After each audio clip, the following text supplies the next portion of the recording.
Hello, আসসালামু আলাইকুম। সবাই কেমন আছেন? আজকে নিয়ে আসলাম এয়ার ফ্রেশনার। তো এটা কি কাজে লাগে, কোথায় কোথায় ইউজ করবেন আজকে জানাবো এই বিষয়ে।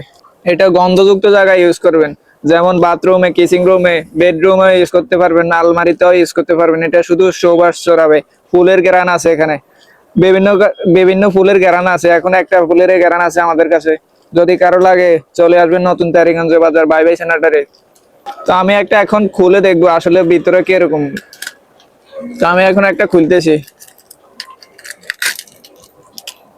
অনেক গ্যারান, যাদের বাথরুমে অনেক গন্ধ, তারা চাইলে এটা বাথরুমে ইউজ করতে পারবেন। অনেক সুবাস।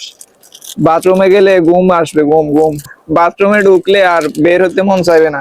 আমি একটা এখন আনবক্সিং করে দেখতেছি আসলে এটার ভিতরে কি। আসলে এটার ভিতরে দেখেন একটা মিস্ত্রির মতো দেখা যাচ্ছে। অনেক গন্ধ বা সুবাস। তা আসলে এটাকে খুলে এই প্যাকেটে রাখতে হবে। এখানে হ্যাঙ্গার আছে। এই হ্যাঙ্গারের সাহায্যে আসলে এই প্যাকেটের সাহায্যে আসলে এটাকে ঝুলিয়ে রাখতে হবে, তাহলে এই গ্রানটা পুরা এটা কতদিন যাবে। এখানে লেখা আছে 30 দিন, হয়তো আরো বেশি যেতে পারে, 40-50 দিনও যেতে পারে। এইভাবে প্যাকেটটা খুলে এইভাবে ঢুকিয়ে আবার প্যাকেটটা লাগিয়ে দিতে হবে। আর একটা জলি মেরে এখানে হ্যাঙ্গার করে রাখতে হবে। এগুলা বাথরুমে বেশি ইউজ করে, কারণ বাথরুমে একটু গন্ধযুক্ত থাকে, সেই কারণে এগুলা ইউজ করে বাথরুমে।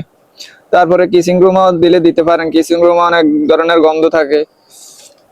তো আজকের জন্য এই পর্যন্তই, আবার দেখা হবে অন্য কোনো ভিডিও নিয়ে। তো যাদের লাগবে তারা যোগাযোগ করতে পারেন বা আসতে পারেন নতুন তারিগঞ্জ, বাই বাই চ্যানেলটাতে পেয়ে যাবেন।